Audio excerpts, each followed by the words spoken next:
In this video session, we are going to see about the single phase of controlled bridge rectifier. Okay, otherwise it's also called as single phase semi converter. Okay, first we will see for R load, then RL load, then RLE load with freewheeling diode. It is also called as one quadrant two pulse converter. Why? Because one quadrant means the output voltage and current. Okay, for example.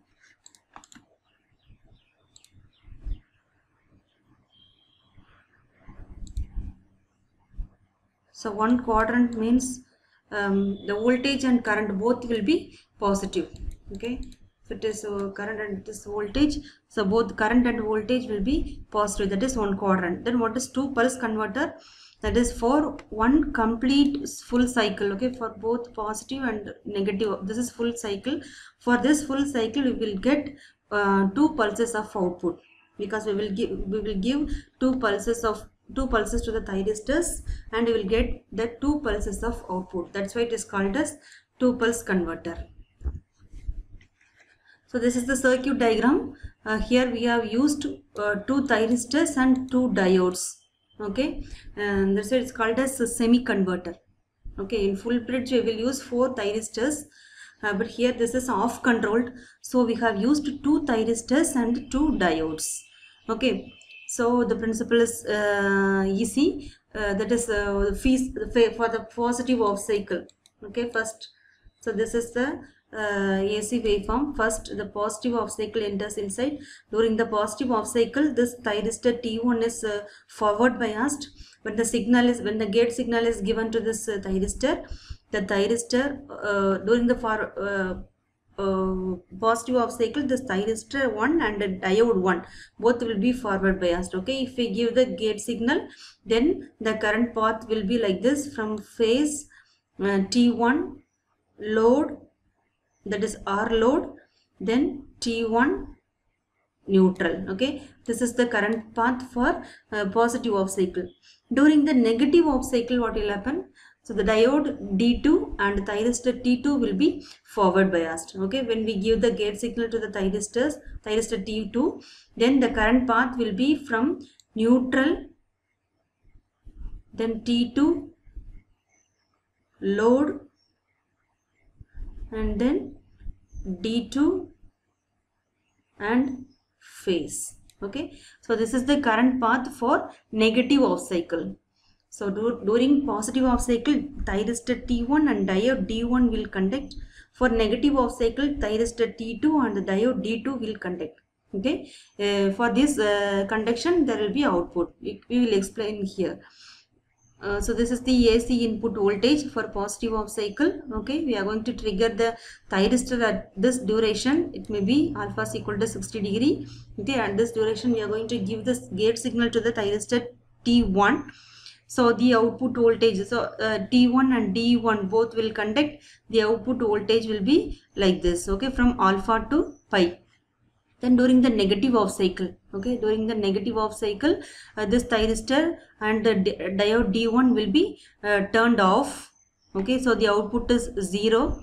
Then at pi plus alpha, this is the duration, that is pi plus alpha. At this duration, the thyristors T2, okay, will be triggered. So this is the triggering pulse for T2. That's why we have written here IG2. So thyristor T2 is triggered. Okay, and diode D2 will be forward biased. So at this condition, what will be the output? So this is the output. Okay, T2 and D2 will conduct for negative off cycle. Then again positive off cycle. For positive off cycle, thyristor T1 and D1 will conduct. Then T2, D2. Okay, like this the operation will be. So what is load current? It will be same as load voltage, since it is R load. Okay, for R load, the voltage and current will be in phase with each other. This average load voltage already I have explained. Okay, if you see the if you derive by your own, you can understand easily. So just go through this derivation and learn it. Okay, so what I have taught you already in the previous sessions will be here also. Okay, you know everything. I have told you about this, why we are putting here pi and alpha to pi, everything I have told in the previous videos. So just refer it. Then RMS load voltage means, so here how we are going to find, just make this DC voltage. That is, if you put root here, you have to put root and Vm square sin square omega t, and if you derive with this, you will get this answer. Okay, so this is also very simple, so you can do it by your own, since I have derived already in many videos. Then RMS load current, okay, average current through thyristor, RMS current through thyristor, okay, everything already we have seen. So just go through it, you will surely understand. Next one is single phase half controlled bridge rectifier with RL load, otherwise semi converter with RL load. So here the inductance, okay, inductance we are using for continuous load current, we are going to use the inductance value, very high value. Okay, the operation is again the simple one. During the positive off cycle, the thyristor T1 and D1 will be forward biased. If you trigger the thyristor T1, the current path will be like this from phase T1 RL load, okay, then T1 and neutral. Okay, this is the current path during positive off cycle. During negative off cycle, the current path will be N and T2, then RL load, then D2, then phase. Okay, this is the current path for negative off cycle. Okay, see here, during the positive off cycle, I am going to trigger the thyristor T1 at this duration, that is alpha is equal to 60 maybe. Okay, at this angle I am going to trigger this thyristor T1. Okay, already D1 is forward biased, so the output voltage will be this one, okay, which follows the input voltage, that is from alpha to pi. Okay, pi, the input voltage is 0. Okay, after that the negative off cycle, okay, for this negative off cycle, what will happen here, the diode D2 will be forward biased, will get forward biased, since the diode D1 is already conducting. Okay, so now D2 and T1 will be in working condition. Okay, but there will be no output voltage, the current will be freewheeling through this path. Okay, from T1 R L D2 T1. Okay, the freewheeling path is this one. Okay, from T1 D1, that is from inductance. Okay, inductance D2 T1 R load. Okay, so like this the output current will be freewheeling. Okay, so the output current is continuous. Okay, but the output voltage is 0. Okay, so at this duration. Next, for negative off cycle, we are going to trigger the thyristor T2. So if we trigger thyristor T2 and D2 is already forward biased. Okay, these two are forward biased. So during negative off cycle, the current path already I have told, from N, then T2 RL load, then D2, then phase. Okay, this is the current path and this is the output voltage. Then again from 2 pi to 2 pi plus alpha, since the D1 is already conducting, now the since the D2 is already conducting, now D1 will be forward biased. Okay, D1 will be forward biased since it is D2 is conducting already. Okay, so D1 and T2 will be in conduction mode. Okay, so the current will be freewheeling like this. Okay, from inductance from load D1 T2 RL load. Okay, like this there will be freewheeling current, that is output current will be freewheeling through this path. In this path the output current will be freewheeling. Okay, but output voltage is 0. Okay, output current is there, output voltage is 0. Then at the positive, for a positive off cycle, at this duration we are going to trigger the thyristor T1. Okay, already D1 is forward biased, so T1 D1, so current path already I have said, the output voltage will be this one. So the output, due to this inductance, okay, there is a continuous flow of current. Okay, one doubt you may get, for inductive load always we used to get this negative voltage, but here we are not getting. Why? Because here we have used the diodes D1 D2. Okay, they will act as freewheeling diodes. Okay, because of this freewheeling action, there is no negative voltage. Okay, Then what about for RLE load? So here we have additionally used one E, that is battery, otherwise one motor.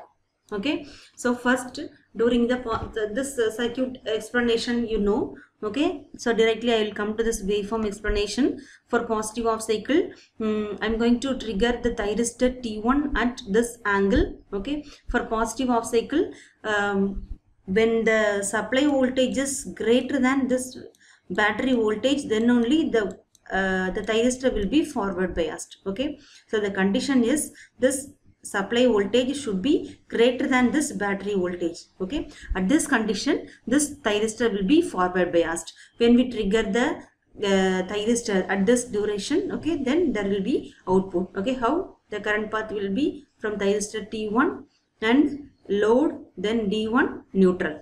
Okay, so this is the output when thyristor T1 and D1 conduct.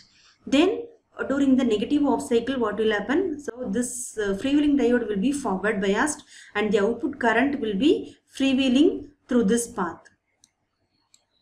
Okay, so the output current will be freewheeling through this path. So there will be continuous flow of current, but there will be no negative voltage here also. Due to this freewheeling action, there is no negative voltage, but we have continuous flow of current. Here the voltage is 0 from pi to pi plus alpha. Then at pi plus alpha, then again we are going to trigger the next thyristor T2. For negative off cycle also, this Vs, that is supply voltage, should be greater than battery voltage for the thyristor T2 to be forward biased. Okay, so at this condition thyristor T2 and D2 will be forward biased, and when the thyristor T2 is triggered, and the current path will be from neutral to, okay, neutral T2 RLE load, then D2, and at last phase. Okay, this will be the current path for negative off cycle.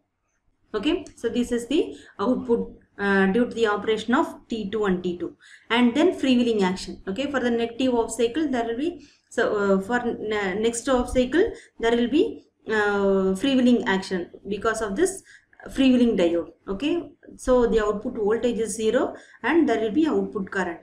Then when T1 D1 conduct. Okay, so next, so the output current is continuous, as I said already, due to this freewheeling diode. This is the average load voltage. Okay, this is also very simple derivations, so you can go through it and you can learn it, you can understand it very easily. Then RMS output voltage. So here also this derivation is very simple. So already I have derived by using this formula. So if you refer that video and you can try in your own.